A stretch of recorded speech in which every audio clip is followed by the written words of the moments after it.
Now, once again, Libya's new leaders and a spokesman for the National Transitional Council refusing to comment on reports that they know where Muammar Gadhafi is. What he did talk about is the week that remains for further negotiations leading to the surrender they are demanding of the last holdout towns still loyal to Muammar Gadhafi. He said they're trying to avoid bloodshed at all costs.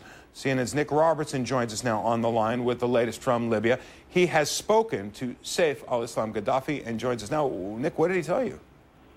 Jonathan, I spoke with Sadi Gadhafi, Sept al-Islam's brother. Sadi Gadhafi told me that he'd been trying to negotiate with rebel leaders to organize a ceasefire around the town of Bani Walid. He's been trying to do this for some time, but he told me the talks had been going well to organize a ceasefire for Bani Walid so that the growing and readying National Transitional Council military forces about to advance on it wouldn't need to do it, that there could be an avoidance of bloodshed.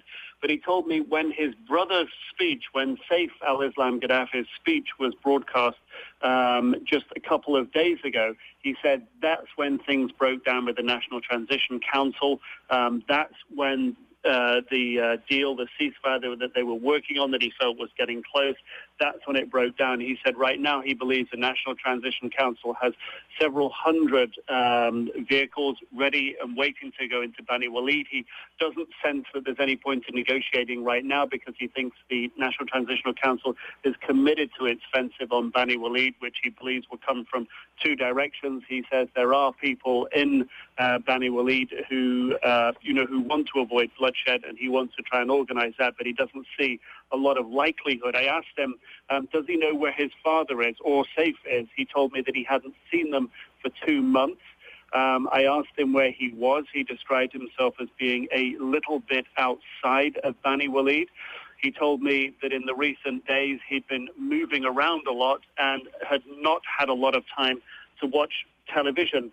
It seems that his options are running out. He said that he trusts the National Transition Council military commander, Abdul Hakim Belhaj, who he's been talking to.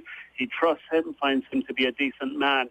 But it does seem at the moment, from his perspective, that the options for a ceasefire are not in existence right now, Jonathan.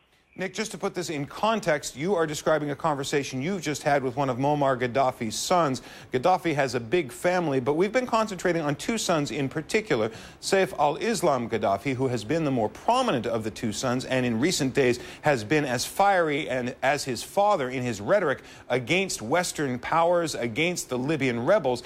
You have been talking with Sadi al-Gadhafi, who has been more conciliatory from the start, who was discussing the need and appealing for the possibility of negotiation. But now you're saying even he says negotiations have reached a dead end?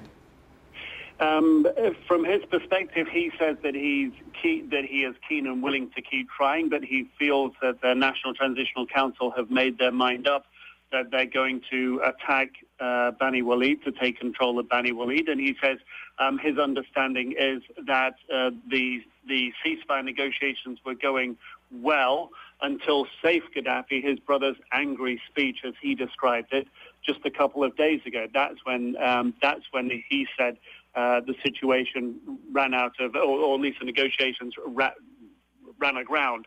His perception is that right now there is nothing to talk about because the National Transitional Council doesn't want a ceasefire. He says that he sees his position right now as neutral, that he is neither in his father's camp nor in the rebels' camp, to use his words, and that he wants to use his position and whatever influence he has, which in the past has been overruled by his father and by his brother. He has not been one of the more powerful political players within the family.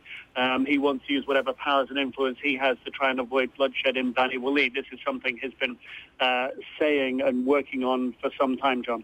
Now, the split between the two brothers was obvious when they gave those completely opposing appeals just a few days ago. Sept talking about war, Sadi talking about peace. But now it sounds like Sadi is actually turning on his brother and blaming him for the state of affairs today. He is, and what was very noticeable about those speeches when they came on late Thursday was that they came almost one after another. It seemed that Saif al-Islam's speech came first, and then Sadi Gadhafi's speech came right after that, as if he was reacting to it. And it certainly does indicate a split in the family, and it seemed to indicate it on Thursday as well. But now, I think from my conversation with him, it's very clear that he says he hasn't seen his Saif or his father for 2 months, he said, and he does say absolutely that it was Saif's speech that derailed the negotiations to avoid bloodshed that he was involved in. So he is taking a more conciliatory position, and he does seem to have set himself aside from his family. But of course, most people in Libya would really view this as a step way too late, that this is a man with the sins of the regime on his hands, and there's little that he can do and say now that's going to change their view. The NTC government officials that I've talked to, the Deputy Prime Minister in particular, said that Sadi Gadhafi is welcome to come over to the rebel side, but he will face a legal process and be put on trial for crimes that he may have committed. So this is a man, it seems, Sadi Gadhafi, who essentially, it looks like, is running out of options at the moment.